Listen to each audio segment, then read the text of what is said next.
presentamos Su palabra no volverá vacía. Un breve espacio para reflexionar en el Evangelio. Dios le bendiga. Qué enorme privilegio poder estar otra vez a través de las redes sociales compartiendo el Evangelio de Jesucristo con cada uno de ustedes. Quiero pedirle como siempre que si la palabra que hoy vamos a compartir es de bendición para su vida, que por favor usted también la comparta. No se quede con ella. Estoy seguro que será de bendición para alguien más. También la invito a ser parte de nuestra comunidad. Su palabra no volverá vacía.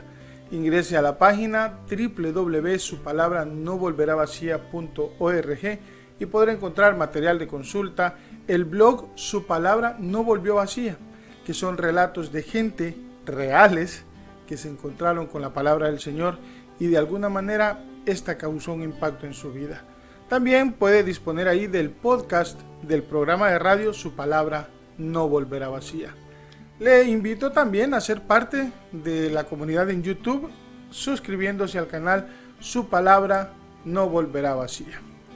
Hoy quiero compartir con cada uno de ustedes una palabra que nos debe animar a pesar de todo. Antecedentes. ¿Un arma del enemigo o evidencia de la gloria de Dios? ¿Quién de nosotros cuando ha ido a buscar un empleo no tiene que pasar por la tarea de llevar sus antecedentes? Hay penales, hay policiales, pero también están los antecedentes del vecino. El que dice, el que sabe más que nosotros, a veces de nosotros mismos. Siempre se piden referencias, siempre vamos a tener antecedentes de nuestra propia vida. A veces no son buenos, a veces no son los que nosotros quisiéramos. Sin embargo, la Escritura nos enseña en el libro de los Hechos, en el capítulo 9, versos del 19 al 22, que los antecedentes pueden ser un arma del enemigo o evidencia de la gloria de Dios. Habiendo tomado alimento, recobró fuerzas y estuvo Saulo por algunos días con los discípulos que estaban en Damasco. Enseguida predicaba a Cristo en la sinagoga diciendo que este era el Hijo de Dios. El verso 21 dice: y todos los que le oían estaban atónitos y decían: ¿no es este el que asolaba en Jerusalén a los que invocaban este nombre? Y a eso vino acá, para llevarlos presos ante los principales sacerdotes. Pero Saulo mucho más se esforzaba y confundía a los judíos que moraban en Damasco, demostrando que Jesús era el Cristo. Es interesante. Saulo no esperó a estar 10 años en un seminario. No esperó a salir de un instituto bíblico. Pablo no esperó nada. Justo después que fue sanado de la ceguera, que después de haberse encontrado con Cristo, comenzó a predicar el Evangelio. Y es interesante lo que pasa con Pablo porque no hay ningún espacio de tiempo desde que quiere perseguir y meter presos a todos los que invocaban el nombre de Jesús hasta que comienza a predicar. Pasan apenas unos días. Solo tuvo que haber sido impactado por la presencia de Jesús, por haber visto a Jesús cara a cara. Qué interesante también que aquellos que lo escuchaban predicar no confiaban en él. ¿Y sabe por qué? Por sus antecedentes.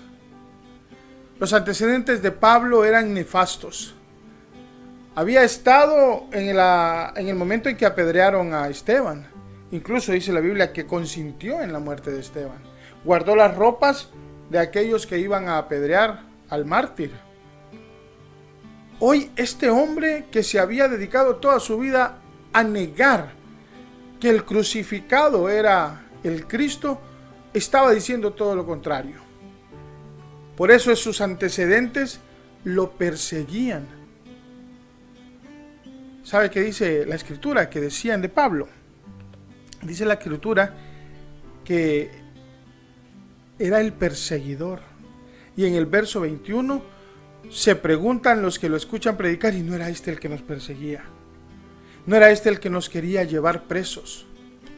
¿No era este el que pretendía incluso que nos mataran? Los antecedentes de Pablo eran en ese momento un arma en las manos del enemigo. Sin embargo, pasa algo todavía mucho más impactante con la vida de Pablo. ¿Y sabe qué es? Que los antecedentes de Pablo no le importaron al mismo Pablo. Los antecedentes de Saulo el perseguidor no hicieron que este hombre, que ahora sabía que Jesús era el Cristo, se detuviera en su labor por predicar el evangelio de salvación. Dice la Escritura en el verso 22 que Saulo más se esforzaba a pesar de sus antecedentes. Lo perseguían. Ahora el perseguidor se había convertido en perseguido. Ahora el perseguidor era acusado, el acusador era acusado. Pero eso no detuvo a Saulo.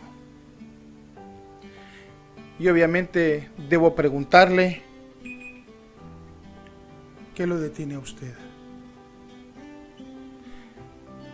Debo preguntarle, ¿qué nos está deteniendo a usted y a mí de seguir predicando el evangelio? ¿Cuáles son las causas que hacen que nuestros antecedentes pesen más?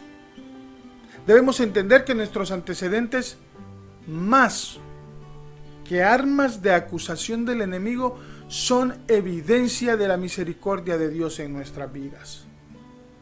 Esos son nuestros antecedentes. Todo el mal que usted y yo hacíamos hoy solo es un recuerdo del pasado del que Cristo nos libró. Todo el mal que usted y yo practicamos hoy está atrás, porque Cristo ya olvidó esa maldad y porque Cristo nos transformó, y es la evidencia de que Cristo hizo un cambio. Hoy estamos aquí alabando al Señor, glorificando al Señor, predicando el evangelio de Jesús a través de estas plataformas. Usted puede estar predicando en su casa, en su colonia, en su trabajo, y eso es evidencia de lo que Dios hizo en su vida. Nuestros antecedentes pueden decir cosas muy malas sobre nosotros, pero nuestro presente, ese nos dice cuál ha sido la obra restauradora de Jesús. Hoy yo quiero preguntarle, quiero invitarle a que cambie los antecedentes que tiene. No tiene que pagar un abogado, no tiene que gastar mucho dinero. De hecho, le voy a decir un secreto. Usted puede cambiar sus antecedentes hoy. Puede comenzar a hacer, o más bien dicho, a tener antecedentes buenos. Y todo lo que tiene que hacer es entregarle su vida a Jesús. ¿Quiere usted cambiar sus antecedentes? ¿Quiere usted comenzar a ser una persona distinta? Entréguele su vida a Jesús. Como le digo, no tiene que pagar un abogado. El abogado que tenemos se llama Jesús y es gratuito. Él ya pagó nuestra pena en la cruz del Calvario. ¿Quiere comenzar a transformar sus antecedentes? Repite esta oración conmigo. Señor Jesús, te doy gracias por mi vida. Te doy gracias, Señor, porque he logrado comprender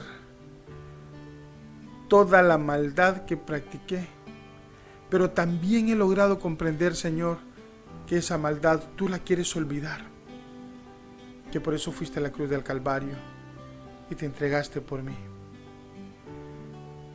Hoy te quiero pedir perdón por cada uno de mis pecados y pedirte que cambies mi vida, que mis antecedentes de maldad sean cambiados a partir de hoy por antecedentes de misericordia, por el puro afecto de tu amor. Te pido, Señor, que me recibas como tu Hijo, que seas mi Padre, mi Señor, mi Rey y mi Salvador. En el nombre de Jesús. Amén y amén. Si usted hizo esta oración con nosotros, le felicito. Hoy sus antecedentes han pasado a un archivo donde Dios no va a tener memoria de ellos. Le invito a que se ponga en contacto con nosotros porque queremos seguir orando con usted y por usted. Y como siempre le pido, si la palabra que hoy compartimos fue de bendición para su vida, por favor compártala. Estoy seguro que será de bendición para alguien más porque su palabra no volverá vacía. Dios le bendiga. Hemos presentado Su palabra no volverá vacía, un espacio para predicar el Evangelio de Jesucristo. Para comentarios o reportes de sintonía, escríbanos a contacto@supalabranovolveravacía.org.